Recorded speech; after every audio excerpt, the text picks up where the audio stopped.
et pour ceux qui ont pour mission et pour métier de la défendre. Si cela s'applique à la France, ça doit s'appliquer au Sénégal, puisque la France, c'est notre référence en tout.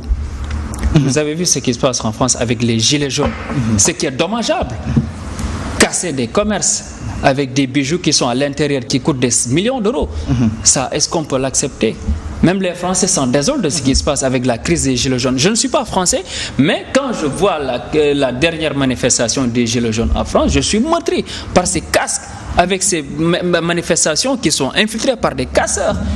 Voilà, et ils sont inaptes face à cette situation-là. Pourtant, malgré la casse, il n'y a pas eu d'arrêt de qui que ce soit. Je vais venir. Malgré les casses répétitives, il n'y a pas eu d'arrêté de qui que ce soit. Parce qu'on l'aurait instruit en France, vous savez que cela ne passerait pas. Je vais venir. La France, le Sénégal. Absolument. C'est vous qui faites la comparaison. C'est ça. Non, je fais la comparaison parce qu'on dit que la France c'est notre référence en tout. Je dis que la France, le Sénégal n'est pas encore la France. Ce qui peut être perçu normal en France, peut-être jusqu'à présent ne peut être perçu au Sénégal. En tout cas, d'un point de vue des libertés, de la démocratie, moi je ne fais pas de distinction entre la France et le Sénégal. Sénégal actuellement, personne ne peut nier que le Sénégal aujourd'hui c'est un pays où les droits des individus sont respectés. Même s'il y a eu avec le cas du docteur Bob, que nous tous nous déplorons.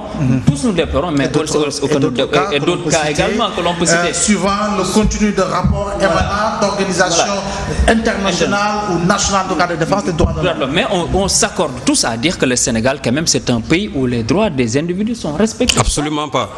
Les droits ne sont pas respectés dans ce pays. Non. Les premiers droits ça c'est le point de vue. Non, les droits ne sont pas respectés dans ce pays. Désolé de dire, les droits ne sont pas respectés. C'est ma position, mais c'est ma position. Il va revenir, c'est ma clairement. On termine par là. Ouais, on termine par là. Je dis et je maintiens qu'au Sénégal, les droits sont respectés, même s'il y a eu des écarts. Effectivement. Ouais. Alors, Serigne Saliou, quoi qu'on puisse dire, quand même, le Sénégal fait beaucoup plus d'efforts que nombre de pays en Afrique de l'Ouest et ailleurs, quoi qu'on puisse dire. Vous savez, Ablaye, moi je ne vais pas comparer le Sénégal à certaines démocraties de la sous-région. Nous, on a été la vitrine démocratique de l'Afrique depuis belle lurette. Et je crois que ce que l'on a réussi dans ce pays, c'est ça qui fait que de sorte que notre pays n'a jamais connu quand même de coup d'État militaire. Et je crois que ça, c'est un gain que le Sénégal quand même devait pouvoir fructifier.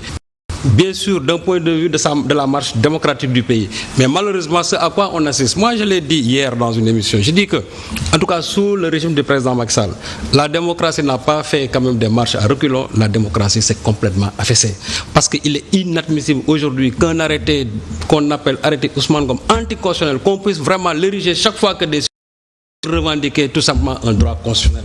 Maintenant, quant à cet ancien Premier ministre qui a osé dire que il faut monter, je ne sais pas, cette rébellion, parce que c'est lui qui manque d'avoir de respect à des gens qui veulent jurer d'un droit constitutionnel. Ce ne sont pas des rebelles, ce sont des gens ce sont des citoyens comme lui. S'ils ne sont pas beaucoup plus citoyens même que lui. Donc je crois qu'il n'a pas atteint quand même un tel langage qui ne l'honore pas du tout, parce que lui c'est un ancien Premier ministre. Et je crois qu'il doit toujours avoir en arrière-plan tout ce statut de Premier ministre. Mais vous savez aussi que Souleymane Ndéné Ndiaye, c'est l'homme des déclarations et des contre-déclarations. C'est lui qui avait dit ici que les transhumants devaient être fusillés. Il faut mettre une disposition dans le code pénal pour fusiller les transhumants. Je crois que lui, il a été le premier à aller vers les prairies marron de la paix. Donc je crois que cet ancien Premier ministre, lui, il n'a pas à donner, je crois, que des leçons de démocratie par rapport aux autres citoyens. Il devait prêcher par la pédagogie de l'exemple. Le jour du 23 juin 2011, pourquoi il n'a pas conseillé cela à Abdoulaye Wade? Pourquoi il n'a pas dit à Abdoulaye Wade il faut mater ces gens-là? Pourquoi il ne l'a pas dit? Donc il attend aujourd'hui que le président Macky Sall soit au pouvoir pour dire à Macky Sall ça. Et voilà ce que risque de perdre maintenant le président Macky Sall. S'il écoute ces gens-là quand même, qui ont perdu le pouvoir à cause, bien sûr, non seulement de leur arrogance, mais à cause tout simplement aussi de leurs exactions. Je crois que si le président Macky Sall quand même veut faire un mandat, en tout cas apaisé, il a à faire attention avec tous ces bouts de feu qui tournent autour de lui et qui ne veulent qu'embraser ce pays-là. Je crois qu'il va falloir quand même que les gens respectent la Constitution. Et vous savez, j'ai dit que la première garantie sécuritaire d'un pays, c'est le respect de sa Constitution. Quand vous respectez la Constitution, ça veut dire que vous respectez les droits des gens. Mais si vous ne voulez pas respecter les droits des gens sont en droit quand même de se révolter. Parce que aussi la résistance à l'oppression aussi, c'est un droit absolu. Et je crois que ça, il faut aussi que nos autorités le sachent. Alors, Momar Diong, maintenant, quoi qu'on puisse dire, au Sénégal, on parle beaucoup, on discute, on dispute, il y a sur pas mal de sujets, mais quand même, tout se fait, en tout cas, sans exaction, quoi qu'on puisse dire. Alors, pour apaiser carrément les esprits, apaiser les cercles politiques de la société civile, est-ce qu'il ne faudrait pas aller dans le sens de libérer tout le monde et de laisser les gens, à chaque fois que de besoin, manifester pacifiquement? Un mot d'abord sur Souleymane Ndiaye, parce que moi, sa sortie me renvoie à une grosse anomalie du régime d'Abdoulaye Wade. Comment Abdoulaye Wade a-t-il pu nommer un individu pareil comme chef de gouvernement? Moi, ça me pose vraiment problème. On peut même arriver dans un pays où vous héritez d'une fonction sans en avoir le profil. Mais il suffit d'épouser la fonction pour qu'il vous donne de l'étoffe et de l'épaisseur. Mais j'ai comme l'impression que ce n'est pas du tout le cas de Souleymane Ndiaye à entendre les propos qu'il vient de sortir. On l'a vu ici, dire qu'il fallait fusiller les transhumants, mais il n'a cessé de multiplier les clins d'œil et les appels du pied à son ami entre guillemets Macky Sall pour finalement hériter d'un poste de PCA alors qu'il a été Premier ministre. Ça renvoie à la nature de l'individu et peut-être c'est quelqu'un qui n'a pas d'épaisseur et dont on peut comprendre qu'il puisse parler de cette manière-là. Maintenant, pour en revenir à ce qu'il faut dans un contexte comme celui-là, c'est un contexte de pacification. Je crois qu'il faut faire baisser un peu la tension. Je crois qu'il y a beaucoup de foyers de tension aujourd'hui. J'ai parlé tout à l'heure de ce qui s'est passé à l'université avec les syndicats d'enseignants et les étudiants qui sont vent debout. Parce qu'à cette revendication pour la libération de Guy Marius Sagna et de Maître Babacar Diop s'y ajoute le non-paiement de leurs bourses. Lequel directeur des bourses, d'ailleurs, le directeur des bourses vient de démissionner, de rendre sa démission. Ce qui n'est pas pour faciliter la situation. On se trouve aussi dans un contexte où après la hausse du prix du carburant, la hausse du prix du ciment, il y a aujourd'hui cette hausse qui sera difficilement digérable par les Sénégalais du coût de l'électricité.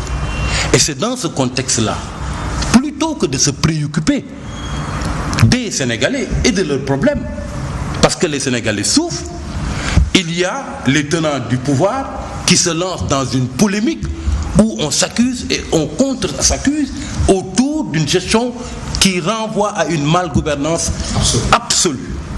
Et cela pose problème. Je crois que dans un contexte comme celui-là, le président a intérêt quand même à faire baisser la tension. Je crois que la meilleure des choses à faire, je ne sais pas si les juges iront dans ce sens, après que Guy Marius Sagna et compagnie aient été entendus sur le fond.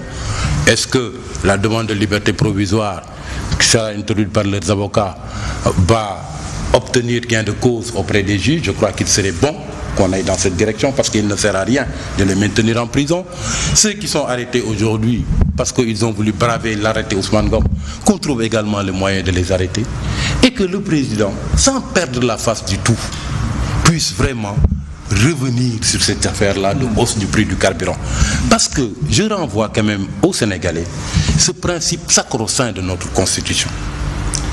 Il y a un principe qui est la synthèse de toutes les dispositions de notre Constitution et qui dit que c'est le gouvernement du peuple, par le peuple et pour le peuple. À partir de ce moment-là, quand il y a un rapport de force qui vous est montré et qui vous montre et vous démontre que la mesure que vous avez prise a du mal à passer par rapport à votre population, il n'y a pas de mal et il n'y a pas de honte à réviser cette position, à la suspendre tout au moins pour attendre peut-être un moment plus opportun et des discussions peut-être pour voir comment parvenir au même résultat, sans pour autant vouloir coûte que coûte y aller au forceps. Alors, cher Amadou Bamba, on le sait, c'est le président qui a fait cette déclaration disant qu'en 2020, le bateau risque en tout cas de tanguer ou va tanguer. Alors, dans ces conditions-là, est-ce qu'il ne faudrait pas aller vers une pacification justement du landerneau politico-social ou civil du Sénégal? Absolument, ça va s'imposer, la pacification, ça va s'imposer. Avant de revenir sur la pacification, rappelez que sur la hausse du prix de l'électricité, il me semble même que le président est en train de voir les conditions ou bien les possibilités de revoir cette augmentation donc à la baisse ou bien de l'amener là où elle était, donc avec là où étaient les prix. Et ça c'est une possibilité en tout cas qui est étudiée par le chef de l'État. Mais vous avez raison de dire que la pacification s'impose. Aujourd'hui, il y a d'autres plages de discussion, je pense, beaucoup plus importantes aujourd'hui au Sénégal. Il y a des plages où on peut discuter des problèmes plus importants. Ça, c'est juste le temps éphémère d'une situation politique qui est en train de se passer. Mais je pense qu'il y a des plages actuellement plus considérables où on peut discuter des sujets sur lesquels on peut revenir pour discuter. Par exemple, l'instrument de mesure de l'émergence d'une nation aujourd'hui. On peut discuter de ces questions-là. Par exemple, et cet instrument de mesure-là, c'est le PIB, le PIB, le produit intérieur brut, aujourd'hui qui a connu un bond de 30% pour le Sénégal. Donc pour dire qu'il n'y a pas que cette tension-là qui doit perdurer. Ça, c'est juste une situation de marche qui s'est posée. Mais il faut savoir dépasser cela. Après, passer à l'essentiel. Par exemple, discuter de l'économie. Avec un taux de croissance qui ne cesse de croître, etc. Vous avez dit que le PIB a fait un bond de 30%. Un bond de 30%. C'est pas moi qui l'ai dit. Le PIB. Le PIB. Alors, un bond de 30%. Vous pouvez regarder. Non, révisez vos chiffres. Avec votre permission, on laisse Serigne Saliou terminer en quelques secondes parce que nous sommes rattrapés par le temps. Aujourd'hui, pour la croissance, nous en sommes quand même à 6 points. Je n'ai pas dit le taux de croissance. Non, s'il vous plaît. Le taux de croissance, il est à 6. C'est le PIB. On s'écoute, Charmante Bamba, on le laisse terminer parce que c'est la croissance aussi, c'est le PIB. Oui. Aujourd'hui, je crois que vous parlez d'un instrument de mesure. Je crois que l'instrument de mesure le plus fiable, c'est l'IDH, l'indice pour le développement humain. Et le récent classement qui a été sorti, le Sénégal a fait un recul encore de deux pas encore. Donc ça veut dire que nous aujourd'hui, nous faisons partie des 23 pays les plus pauvres du monde.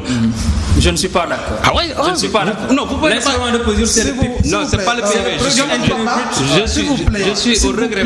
Non. Je vous dis que là, je ne serais d'accord avec ça. Non, ça dit. C'est vrai qu'il y a l'IDH, il y a le PIB, mais le PIB est encore plus déterminé. Non, le PIB, c'est la croissance, le taux de croissance. Par le temps, si je demande d'écouter, tout le monde s'écoute parce que le temps est terminé et c'est là où je m'en vais pour remercier Serigne Saliou d'avoir répondu à notre invitation. C'est de rigueur, ça c'est l'arrêté Abdoulaye Mbow.